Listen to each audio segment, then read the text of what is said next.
Mr. Chairman. Thank you very much. Thank you, Mr. Chairman.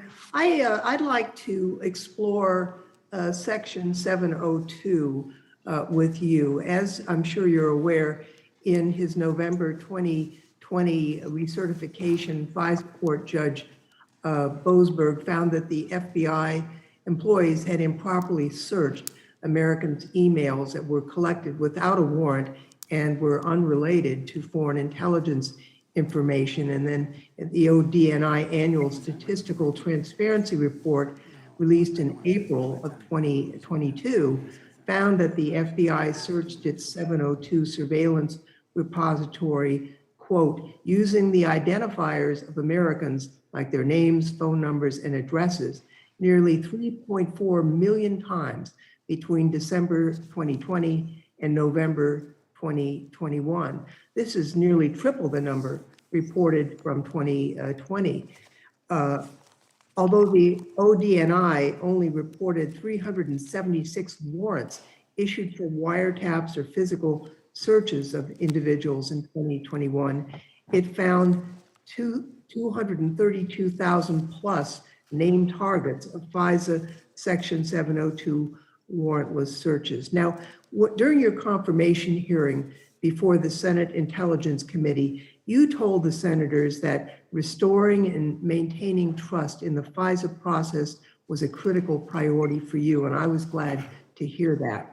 Since you have assumed your role as Assistant Attorney General, what have you done to prevent warrantless, improper backdoor searches of Americans' data conducted under Section 702?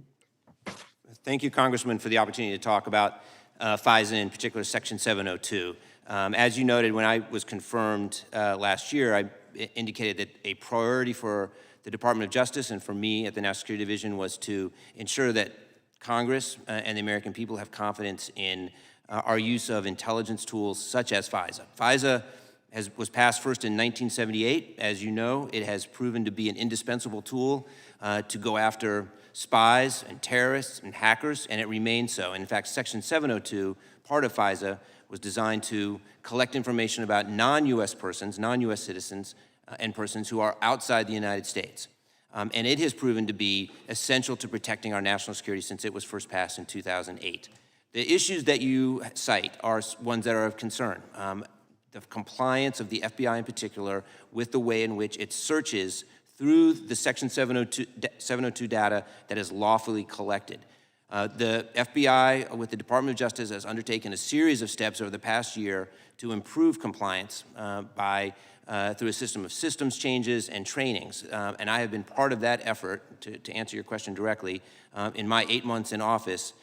We are looking forward to improving the compliance record of the Department of Justice and the FBI when it comes to Section 702, but I can assure you that it remains a priority, and it is part of the broader, really comprehensive system of oversight that takes place when it comes to foreign intelligence collection that includes Congress, the executive branch, and the judiciary.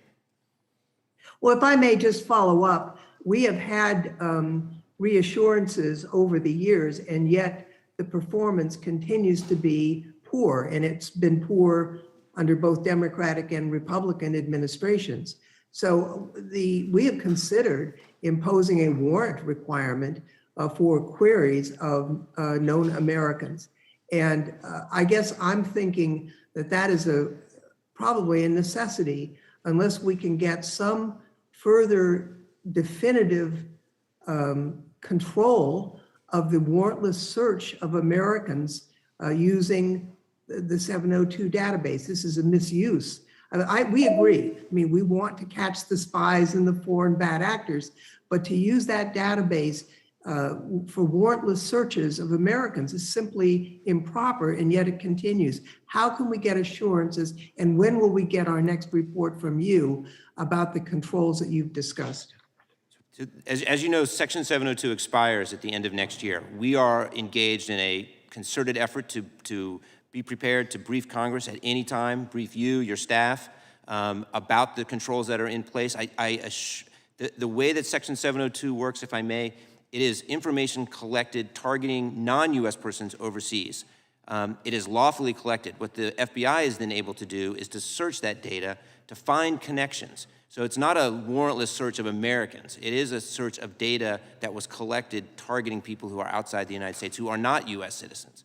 If I may, sir, that is contrary to the report that we got from ODNI and from the FISA court. So I think my time has expired, but we need to get to the bottom of this. And Mr. Chairman, Gentlewoman's time has yield back. expired.